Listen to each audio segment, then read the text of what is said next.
Hello, welcome to Quackalope. Thank you for being here. Today is a day that I am insanely excited for. I have a prototype copy of Kingdoms Forlorn from Into the Unknown. I had this ranked as my most anticipated game of 2022. And we're starting off strong.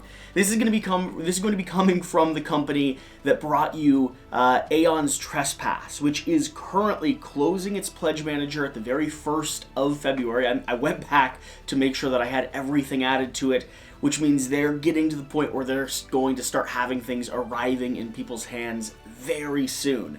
And so it's time for a project they've been working on and hinting at over the last period of time. In their updates, they've said they've been working on this for 2 years already, and it's time to start looking at it. Now, I have the prototype here. I'm going to be diving in and just walking you through an unboxing. I don't know exactly what's in store here. I've read through all of the crazy blog posts, staying tuned, and just being so excited about this game. And just so you all know, other than having the prototype sent to me, I have no affiliation or relationship with Into the Unknown at all. I haven't even covered any of their previous stuff. I reached out to them on the back of my 2022 most anticipated video going, hey, don't know if you know about me, but I would love to, check out everything. So, if you're brand new to Quackalope, I need you to get excited, because here's the thing, we are going to be diving in. We're going to be doing gameplay videos, a whole series of coverage. I will probably even commit to a KDM direct comparison, although Aeon's Trespass is supposed to be more in line with KDM. This is actually supposed to be a dungeon crawl game that's solo operative, meaning it's a solo adventure in a way where everyone has their own unique character and puzzle and story arc that they're going through, but then you're all cooperatively working together in this dungeon crawl adventure with a hybrid between the storytelling, the cities you're exploring, the tile laying, and then a separated map that involves either big bosses that you're fighting or mob kind of spawns, built off a similar system to Aeon's Trespass in terms of AI, which I heard a lot of people loved, and for me feels familiar to the concept of Kingdom Death's AI decks that make every monster and creature feel surprisingly unique. So if you're excited about that, stay tuned. I think these are going to have minis in them, and I have a really cool idea that I haven't actually gotten approved. So there is a chance that this idea gets vetoed hard, and if it does, I'll come up with something. I have an idea. I want to take a look at these miniatures, because this is one of the things I'm the most excited about. And here's my idea. I want to commit to giving away one of these miniatures. We got sent a prototype. We get to do coverage of the prototype. I can't ship on the prototype. I can't let people play it, without the permission. But these minis, like a lot of the other prototypes I have, end up getting placed on a display shelf here in my collection. And I think it would be super cool to send one of these on. Now, please keep in mind, these are going to be resin or 3D printed. They're going to be breakable. They're just a cool homage to the game. But I need you, the audience, to do 3 things in order to make this possible. First off, there's going to be a link at the top of this video description linking over to the Kingdoms Forlorn Kickstarter save page. You need to follow that link and make sure you have it saved, right? I want to see a giant tick up of numbers over there where people are just excited and hyped. Second, make sure you're subscribed to this channel. I'll be able to tell the Kingdom Forlorn, I'll be able to tell Into the Unknown how many people subbed here for gameplay content, for the unboxing video, for the more coverage that we want to do. And who knows, maybe they'll do a bigger giveaway with us or something like that down the road for the gameplay video. But for now, I want to be able to go to them and I want to be able to say, look, we got 7,000 views, we got 300 new subscribers, we got 500 comments. That's how many people want me to give away one of these minis. So I need you to hit the subscribe button, and then I need you to leave a comment saying release the mini. Okay, there we are. In the next gameplay video, in the gameplay video coming up, which is probably in about a week or so, I will draw and announce a winner for for one of these minis, and I'll let you pick. Let's dive in and see what we have. But we'll mail it out to you and give you some love. Of course, after we're done covering the prototype and everything like that. Like we're not doing anything before, but let's see here. Okay. I'm so excited. I'm so ridiculously excited. Okay, so this is going to be with the Egg Knight. I love it. The Egg Knight is freaking massive, though. So this game is all about various kingdoms that you're exploring, and you're going to be taking the role of various different knights adventuring forth. So here we have the squire with the monkey on his head. You can see artwork over on the Into the Unknowns page. Here we have, it looks like kind of a Valkyrie with a spear jutting out. Over here, we have the squatting wizard with the really awesome mask on. This guy's fantastic. And then, yes, the horned kind of butcher cleaver guy. I absolutely love this guy, partially because I am a Quackalope, and I will take credit for those horns, even though, that's a pig's head that's strapped around his waistband instead of a duck's head. Maybe they can change it. I don't know. It might be too late now that they're already printing out models. Those look fantastic. If you're still watching at this point, let me know down below which one of those three you're the most interested in getting, and let's start pulling the rest of this stuff out here. I'm so excited. I'm a little nervous because, so looking through here, unless I'm missing something, does not look like I have a rule book. So that means no flavor text, which is what I was looking for, and also I'm gonna have to shoot an email over so that I can get everything I need to figure out what all these components are. But I have a decent sense of some of this stuff because I have been reading their updates. So let's shift these slightly. And let's pull out this board. So this main board here, I saw the artwork on it. Similar in my mind to kind of a KDM style board. But this is going to be the kind of showdown board, right? So we have the AI decks over here, the enemy stat sheet, ABCD, 1, 2, 3, looks like round tracker or something up top here. What else do we have here? What are other tiles? Threat and curse tiles. Various different hero tiles here, which it looks like you're tracking your strength, your life, and looks like your magic or armor, one of those two. Okay. We have some of these standee tokens. Now, of course, for prototype, they did not send out miniatures of everything. So it looks like we have some of our fallen skeletal knights here, who are gonna pop into standees. Now, I don't believe they're doing standees for the core game for like their mob bosses, but I can't speak towards that. I'm not sure. With the amount of incredible artwork they have so far for the game, I honestly would not be upset one way or another. Here it looks like we have like a party token of some sort. These are all of our various knights, and these are going to be our 4 playable knights, and maybe the Egg Knight's a boss we actually fight, which would be super cool. But when I saw the artwork, I thought I would be able to play as the Egg Knight, and now if I'm finding out he's a giant thing I have to kill and eat, I made up eat, a thing I'll have to murder. I'm curious what this big tracker is for. This is probably the tracker that's actually used over here on our map cards as the way that we actually kind of traverse and move around the board. So, our knight sheets. These are going to be the different heroes that we can play as. I believe they go next to our boards over here. And let's take a look at who we have. Sir Sanche. Sir Sanche is a rather boisterous knight with an oversized ego that his ancient age seemingly failed to temper. Aloof, he keeps his distance from others, but is quite affectionate with his monkey companion, Little Set. The legendary tracker of the Ober of St. Clair, he lives in the shadow of the fateful night of those fateful wings. Now, I believe that's when a dragon descended and, like, ripped everyone apart. We have Rush, and we have Little Set. There's going to be 2 different abilities, hand limit, card refill, refresh. We also have Cunning and Tracker as some of the special abilities here. Eggnite is a boss, so let's save him for the bottom. We have Fleshiter.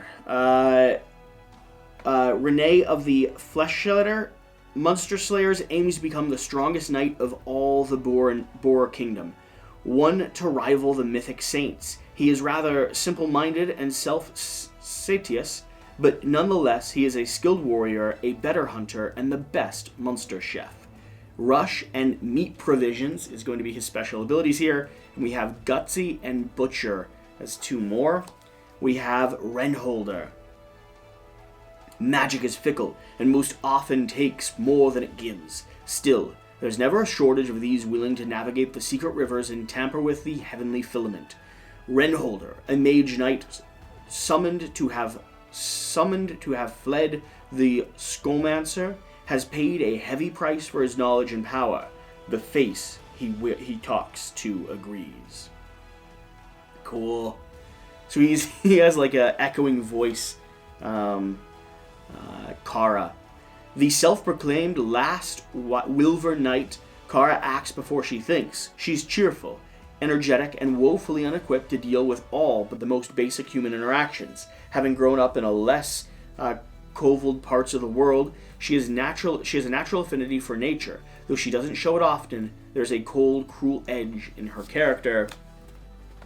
And then we have the Iron Cast Dead, mob enemy, and the law's fear bit hard into the people of Principality, and they sought refuge in places of iron and chains and steel, and the fabled automail of the wickedest family. For naught, the curse did not spread by touch. They died like they lived, in their armor. What manner of witchcraft animates them now? And the Egg Knight, boss enemy, towering of stature and quick temper, the Abbey Spherical Egg Knight looms the petrified wastes of the Principality's cities, looking for hopeless victims to torment, or worse, take to their fate. Its armor of Abbey organic patterns regrows. Its movement, not quite natural, make up a disturbing opponent, and it bleeds yellow. Surely this grotesque creature cannot be human. Awesome. Fantastic. Now, the interesting thing is there's this story, this lore, already kind of being established with Kingdoms Forlorn of different realms and different kingdoms that this fog kind of descends upon. But also, there's this big kind of keep, there's the citadel in the center that started blossoming with flowers and putrid things. And so this organic, distorted, twisted human-like creature was potentially at one point a knight, and he's become an abomination. All right, let's look at some of the other things we have here.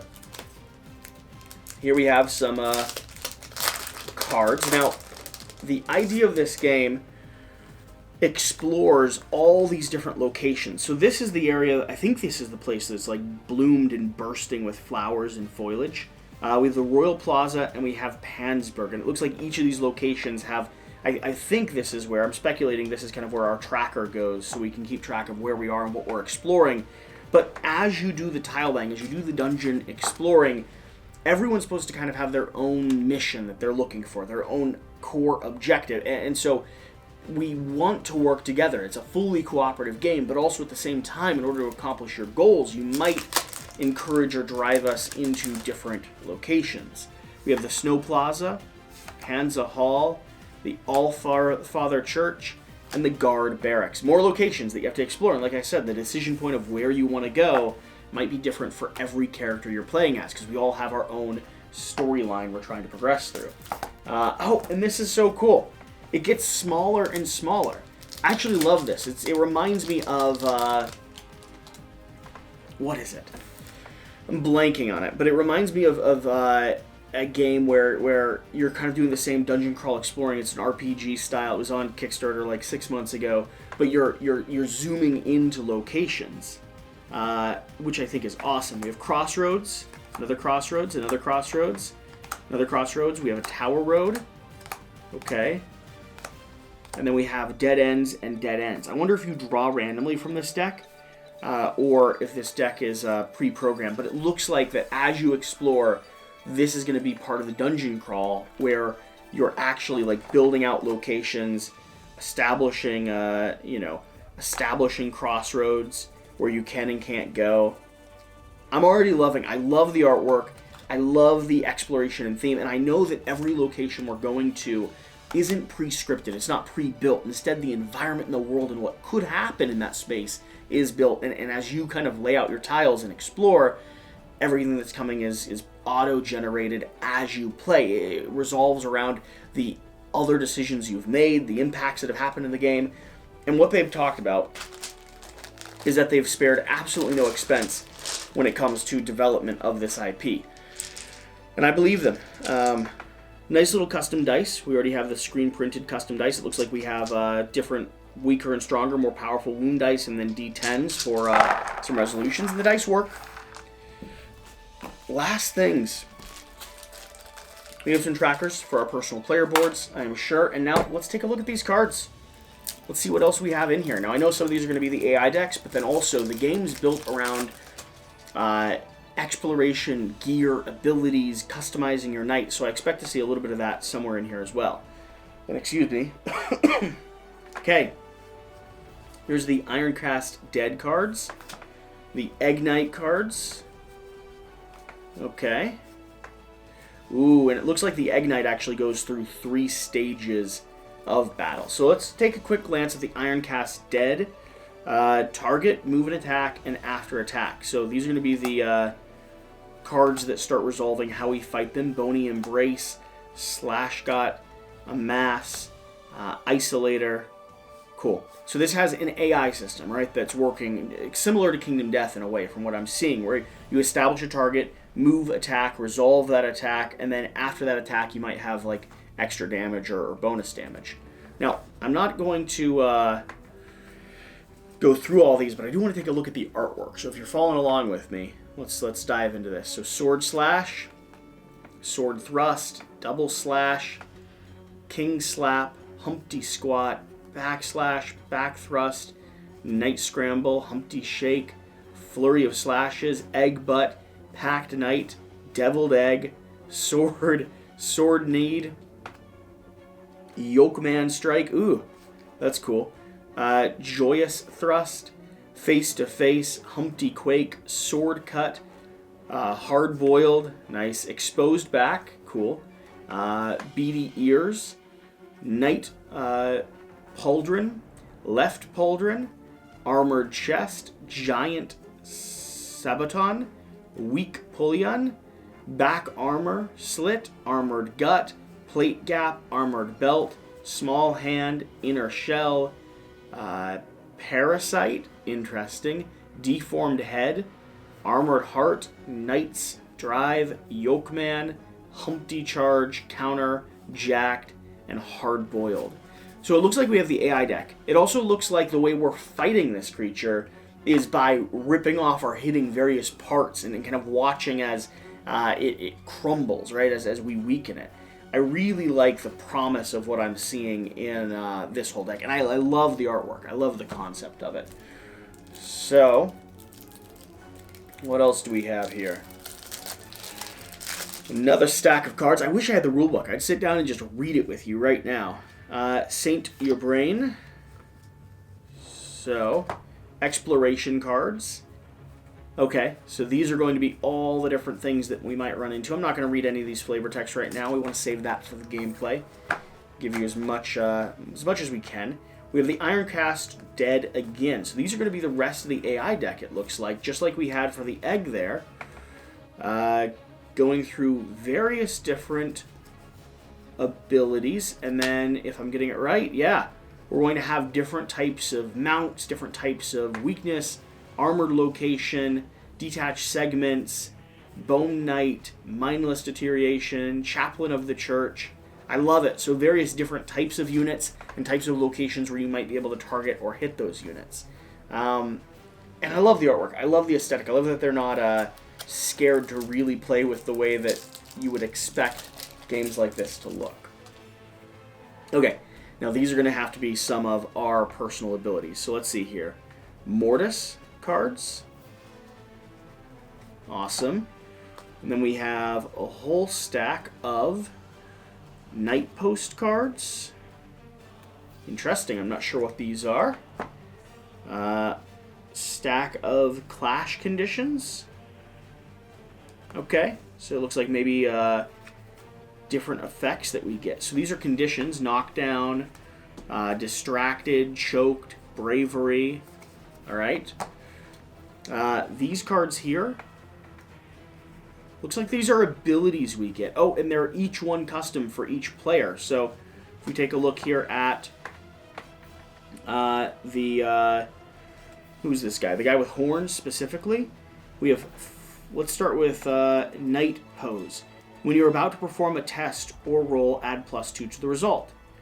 Gain 1 to stand up. And interesting. So both of these have front and back, and it must be depending on some sort of status or some sort of trait, or whether or not we decide to use the card for a benefit or a harm. Not sure. I know that abilities and card abilities and character abilities is a massive part of this, and the fact that already I'm playing with a stack of like 20 or 30 cards per character is exciting for me. So these are peril cards. Oh, peril and gear. So let's see here. Ooh, okay. Peril arc and heroic arc. Okay. Interesting. So these are the pathways or the chains that you can kind of go up with each one of your characters, it looks like, based on the levels that you're taking. Now we have gear. Oh, I'm excited about this. Okay.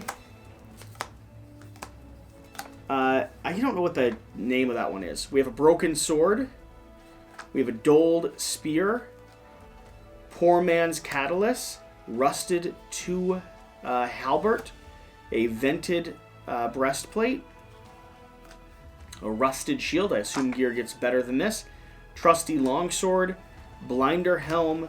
Reclaimed spear. Wilver cloak. Light's casp. Sword staff. Sword cleaver. Double cleavers. Pighead talisman. Awesome. Egg helm. Nice. Gigantic scimitars. Bandit swordsman. Bandit halbert. Bandit knives. Bandit short bow. Bandit buckler. Weathered shield. Weathered breastplate. Weathered light armor. Bandit cape. A regional map. Cool. Eggplate armor. I love it. Eggplate greatsword. Yes. Yoked spear. Fantastic. Shell helm. And Egglute. A pan cloak. And another pan cloak. Maybe you can become the Egg Knight? I don't know. Or you just get to wear his different armaments after you've ripped them off successfully. Which I love. I love either of those. And then we have, it looks like, various different Mortis cards, which I assume are going to be Stone Crust, Heroic Death. Okay, so these are effects or things that might happen when you die. Oh, we have a stack here of you live against all odds, you die horribly, your gruesome death becomes legend, your reckless, your death beckons the great. Add this card to the deck if you're dealt plus. Nice. So this might get cycled into various other card systems, but yeah. So when you're on the edge of death, you shuffle up. It looks like, and I lived beyond all measure, which is fantastic. I did not expect that. That's the only time that's going to happen. So it looks like there's this little bit, tiny bit of saving grace or saving actions there, right at the end possibly. And then we have more Mortis cards here. These are Mortis level 2s and Mortis level 1s. So, I think that's an unboxing. I think that's a showcase. Now, please keep in mind, I know nothing about this game other than everything that I've read online that they've shared so far, and that I'm super excited about it, and I can't wait to actually see how it functions and plays. We are going to 100% have a gameplay out as soon as, apparently, I get a rulebook into my hands, because I'd be playing this right now if I had one. Kickstarter launches like mid-February, and yeah, I'm gonna commit to sending out one of these. We'll probably do one of the core knights here. Like I said, they are prototype, they are resin or 3D printed. They are not what you're actually going to get in the final campaign, and whoever I sell them to is going to have to, treat them carefully and just have them as a really cool collection piece, because that's what they are to me. But yeah, so if you want to enter to do that, I have to convince the company to give me actual permission, because I don't want to, if they hard veto, I don't want to do that. So here's what I thought of. We're still going to do something. I have a pile of Kingdom Death stuff. I'm happy to send out some of those resins if all else fails, and I'll keep you updated. But this is the goal. So follow their Kickstarter page. Just follow. Leave a comment saying release. What was it? Release the models. Release the mini. Something like that. And just leave a comment down below. And on top of that, make sure that you're subscribed. I want to be able to show them stats and be like, look, we've got 700 people going insane about your project over here on Quackalope. Give us some love. Let us invest in the community. Let us do some crazy stuff that no one else is doing. And with that, that's an unboxing of a prototype, my most anticipated prototype of the year. I hope you enjoyed it. I hope you enjoyed diving into this with me and liked all the little extra B-roll and stuff that we did. And whatever the case, whatever you do, stay tuned. We have a freaking gameplay on the way. I can't wait. Oh, I'm so excited. We'll see ya.